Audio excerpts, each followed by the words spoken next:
Everyone, welcome back on my channel. So आज मैं बात करूंगी कि क्या कोई की भी बात सुनकर हम चुप रह सकते हैं।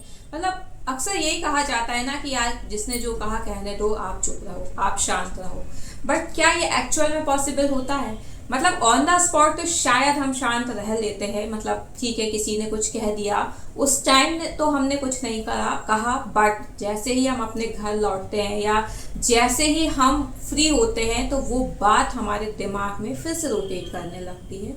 और हमने उससे, उस पर्टिकुलर इंसान से तो कुछ नहीं कहा, वहां तो हम शांत रह लिए, लेकिन हमने हमारे दिमाग को शांत नहीं करा।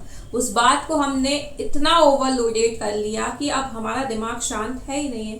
हमें बस यही फील हो रहा है कि क्यों कहा और मैंने रिप्लाई क्यों नहीं दिया। मतलब कहीं ना कहीं खुद में गिल्ट फील होना कि यार मैंने क्यों नहीं बोला, जब सामने वाला बोल सकता है या बोल सकती है तो मैंने क्यों रिप्लाई नहीं किया। सो यार वहां आपके संस्कार ही हैं जो शायद आपने रिप्लाई नहीं दिया। और अच्छी बात ही है ना, क्योंकि किसी ने अगर बुरे उसमें आपको कुछ बोला है और आप वहीं रिप्लाई देना शुरू करोगे तो ऑब्वियस सी बात है कि ये बात बढ़ना ही है, वहां खत्म नहीं होनी है। सो अल्टीमेट बहुत अच्छा रहा कि आप वहां से शांत उठकर आ गए और वहां जो भी होना था, जो भी सिनेरियो क्रिएट होना था, उस सिनेरियो से बच गए। क्योंकि वो सिनेरियो क्रिएट होता, फिर एक बात कही गई थी, ऐसी 10 बातें और कही जाती, फिर आपको हो सकता है 2-4 बातें और लग जाती, और उस टाइम पे आप जब एक बात का रिप्लाई नहीं दे पाए तो हो सकता है और भी बातों का रिप्लाई नहीं दे पाती, तो आपके ऊपर वो और 2-4 बातें और हिट कर जाती। सो ये डिसीजन तो बहुत अच्छा था कि आप वहां से शांत होकर और चुपचाप होकर चले आए, बट यहाँ आपने अपने दिमाग को शांत नहीं करा। अब उसको कैसे शांत करोगे आप? क्योंकि उसको आप ही शांत करोगे। आपको कोई कितना भी समझाएगा ना कि यार ठीक है छोड़ना, बोल दिया या जो कह दिया, लेकिन आप समझने के लिए तैयार नहीं होगे। आपका माइंड इस चीज को एक्सेप्ट नहीं करेगा। आपको हर मोमेंट पे यही फील होगा कि आपने क्यों रिप्लाई नहीं दिया या आपने कुछ ऐसा क्यों नहीं किया, उसके आंसर का रिप्लाई, उसके क्वेश्चन का रिप्लाई क्यों नहीं दिया। तो इसके लिए आपको अपने आप को समझाना होगा कि आपने बहुत अच्छा किया। ये जब आप बोलोगे ना खुद से कि नहीं यार मैंने बहुत अच्छा किया जो आंसर नहीं दिया, कोई भी सिनेरियो क्रिएट नहीं हुआ, तब जाके आप धीरे धीरे, इसमें भी ऐसा नहीं कि आपने बस खुद से कहा कि बहुत अच्छा किया और आप समझ गए।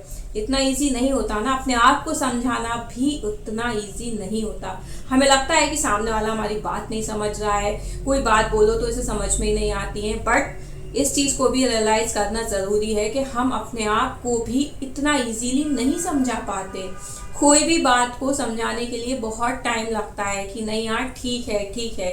अल्टीमेट बहुत टाइम बाद बहुत लोग समझ भी जाते हैं, बट बहुत लोग उसी बात को लेके, मतलब उस बात को अपने दिमाग में कहीं ना कहीं जगह दे देते हैं कि तुम अभी यहाँ सेट हो, कभी फ्यूचर में जरूरत पड़ेगी तो उसको निकालेंगे। ये होता है, ये सीरियसली होता है। अब इसे चाहे आप ह्यूमन नेचर कह लो या जो भी कह लो, बट इन माई ओपिनियन ठीक है, हम एज ए ह्यूमन नेचर ये चीज़ें आती हैं, बातें रिकॉल्स होती हैं, नो डाउट। लेकिन जैसा कि मैंने एक लास्ट वीडियो में भी बोला था, आई थिंक इसी टॉपिक को लेके मैंने वीडियो क्रिएट की थी कि यार अगर आपके ऊपर इस टाइप की बातें हावी हो रही हैं तो इनको आपको ही स्टॉप करना होगा। जैसे ही थॉट आ रहा है आपको तुरंत उसको डाइवर्ट करके कुछ ऐसे काम में लगाना होगा जहां आप एक्चुअल में बिजी हो सको। वो आपका पसंद का काम हो सकता है, इवन कॉल्स भी हो सकते हैं, कोई फ्रेंड से बात कर लिया आपने जिससे आप इजी वे में बात कर सको। अब यहाँ ऐसा नहीं है कि उसी बात को लेके आप आगे फॉरवर्ड कर रहे हो, चाहे आपकी वो मदर हो, चाहे कोई रिलेटिव से बात कर रहे हो आप, या फ्रेंड से भी बात कर रहे हो। मैं यहाँ कॉलिंग की बात कर रही हूँ कि आप अपने आप में एक रिफ्रेशमेंट ला रहे हो। अगर आप फ्रेंड से बात करके रिफ्रेश हो सकते हो तो बहुत अच्छी बात है, आप एक कॉल करो, नॉर्मल कॉल करो, एक रिफ्रेशमेंट लो। हो सकता है वहां से आपका माइंड डाइवर्ट हो, लेकिन आपको कैसे भी करके ये कोशिश करनी है कि आपको अपने दिमाग में वो बातें हावी नहीं करनी है और ना ही उनके लिए कोई स्पेस देना है। बिकॉज यार ऑलरेडी इतना वर्क रहता है, ऑलरेडी हम वर्क से ओवरलोडेड रहते हैं, तो क्यों हमें अपने माइंड को इन बातों से ओवरलोड करना है। हमें कितना फील होता है ना कि यार सामने वाली कितनी खुश है, इसको तो कोई फर्क ही नहीं पड़ता, बट ऐसा नहीं है।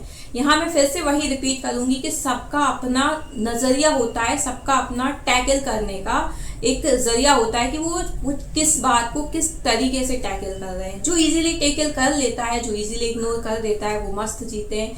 जो नहीं कर पाते, जो उसी चीज़ को लेके बैठे रहते हैं, वो कहीं ना कहीं अपनी लाइफ भी हैक्टिक बनाते हैं और जो उनके आसपास होते हैं उनकी भी कहीं ना कहीं वो फ्रस्ट्रेशन के रूप में जाती है लाइफ। क्योंकि आप हैक्टिक हो, आपके अंदर फ्रस्ट्रेशन है, तो आप फैमिली में रह रहे हो, आपके हस्बैंड, आपका बच्चा, उस पर भी वो चीज़ें कहीं ना कहीं जा रही हैं, तो वो एक पूरा एनवायरनमेंट ही है ना बहुत अजीब सा हो जाता है। तो इससे अच्छा है ना कि इन बातों को हम इतना महत्व ही ना दें जिससे कि हम और हमारी फैमिली इफेक्ट हो।